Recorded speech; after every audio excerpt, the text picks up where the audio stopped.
Hello everyone. आज जो मैं स्टोरी लेकर आई हूँ यह एक शॉर्ट मॉरल स्टोरी है। बहुत ही अच्छी कहानी है। वीडियो के एंड तक बने रहिएगा। बहुत सारे न्यू एडवांस लेवल के वर्ड्स आप इस स्टोरी में सीखेंगे। इसके साथ ही स्टोरी को रीड करना और इंग्लिश वर्ड्स के करेक्ट प्रोनाउंसिएशन के बारे में भी सीखेंगे।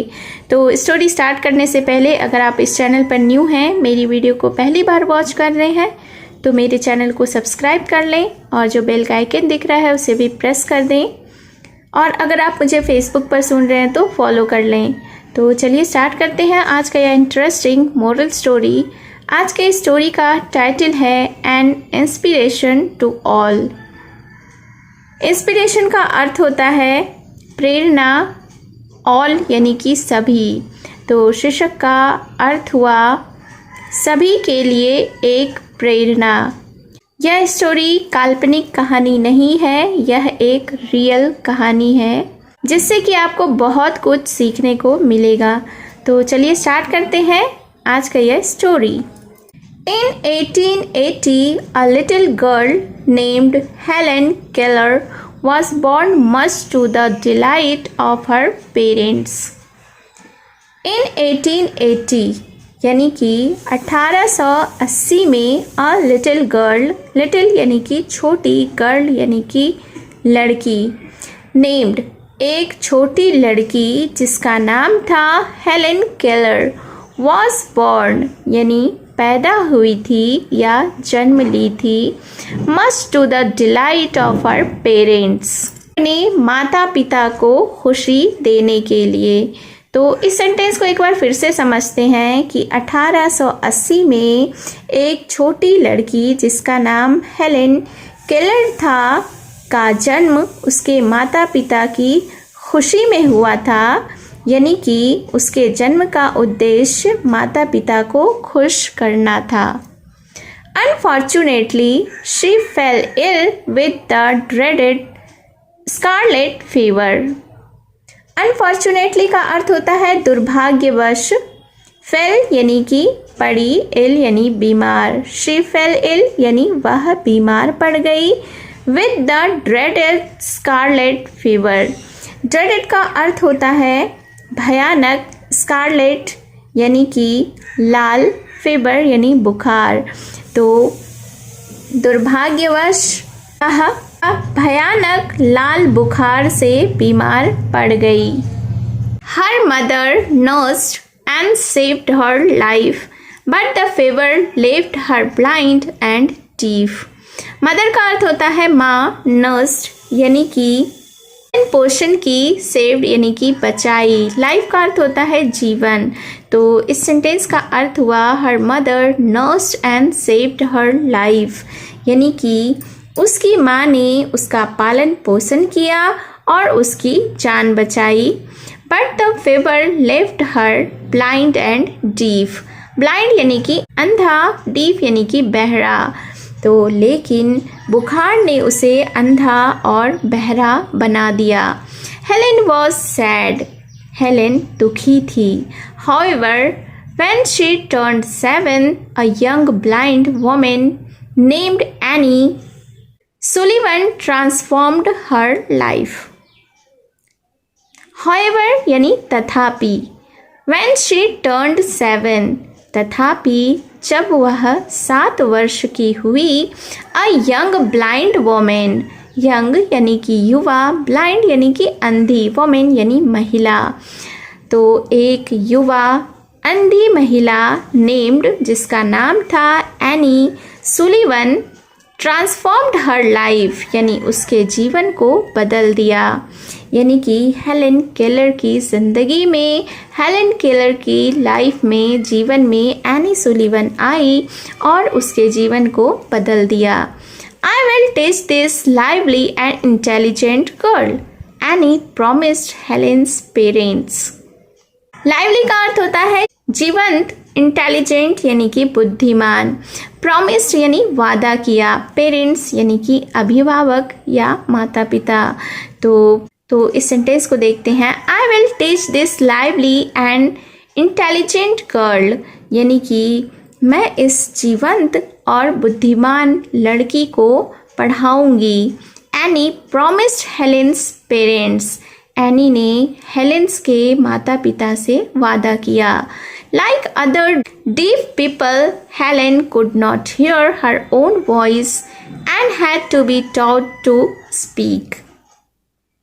Like other deaf people, people यानी कि लोग, तो like other deaf people यानी कि अन्य बहरे लोगों की तरह Helen could not hear. Helen सुन नहीं सकती थी हर ओन वॉइस यानी कि अपनी ही आवाज़ को. And had to be taught to speak, और उसे बोलना सिखाना पड़ा. Soon she learned to speak English and eventually French and German as well. Soon का अर्थ होता है जल्द ही, लर्नड यानी कि सीखी, स्पीक का अर्थ होता है बोलना, इवेंचुअली यानी कि अंततः या फल स्वरूप. तो इस सेंटेंस को देखते हैं. सून यानी जल्द ही, she learned to speak English यानी कि उसने अंग्रेजी बोलना सीख लिया, and eventually French and German as well, और अंततः या फलस्वरूप फ्रेंच और जर्मन भी. Helen learned to read with her fingertips from raised letters and also in the system of dots known as Braille. Learned यानी कि सीखा, fingertips का अर्थ होता है उंगली की पोर यानी कि उंगली का अगला हिस्सा. Raised यानी उठे हुए, letters, raised letters यानी उठे हुए अक्षर. Also यानी कि भी, सिस्टम यानी प्रणाली. तो इस सेंटेंस को देखते हैं. Helen learned to read with her finger tips from raised letters यानी कि हेलेन ने अपनी उंगलियों की पोर से उठे हुए अक्षरों को पढ़ना सीखा. And also in the system of dots known as Braille, और ब्रेल नामक बिंदुओं की प्रणाली में भी. She studied at Radcliffe College in Boston and graduated with honors in 1904.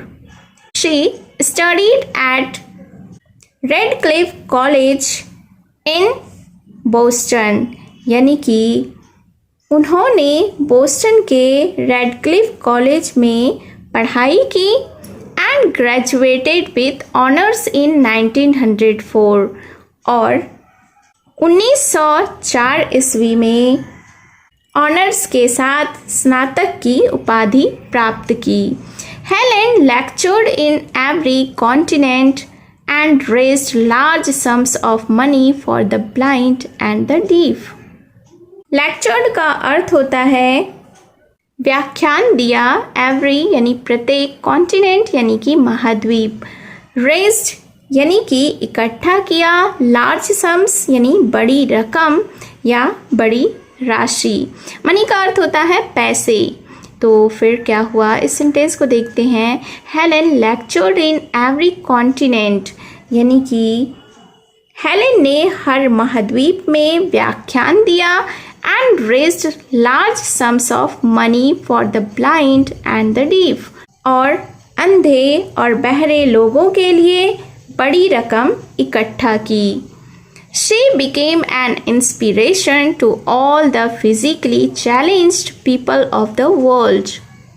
She यानी कि वह, became यानी कि बनी या हुई, inspiration यानी कि प्रेरणा, टू ऑल यानी सभी के लिए, फिजिकली यानी शारीरिक रूप से, चैलेंज्ड पीपल यानी विकलांग लोग, वर्ल्ड यानी कि संसार या दुनिया. तो इस सेंटेंस को देखते हैं. She became an inspiration to all the physically challenged people of the world यानी कि वह दुनिया के सभी शारीरिक रूप से विकलांग लोगों के लिए प्रेरणा बन गई. Moral of the story is you should always respect others and treat them in a good manner. यानी इस स्टोरी से हमें यह सीख मिलती है, इस स्टोरी का, इस कहानी का यह नीति है कि you should always respect others, यानी कि आपको हमेशा दूसरों का सम्मान करना चाहिए and treat them in a good manner, और उनके साथ अच्छा व्यवहार करें। So it was the short moral story about Helen Keller. आपको यह स्टोरी कैसी लगी कमेंट बॉक्स में ज़रूर बताएं, अपनी राय ज़रूर दें, और ऐसे ही इन्फॉर्मेटिव इंटरेस्टिंग स्टोरीज़ के लिए मेरे चैनल को सब्सक्राइब कर लें, बेल का आइकन भी हिट कर दें, और अगर आप मुझे फेसबुक पर सुन रहे हैं तो फॉलो कर लें। तो मिलती हूँ मैं फिर से एक न्यू इंटरेस्टिंग मोरल स्टोरी के साथ। Thank you for watching.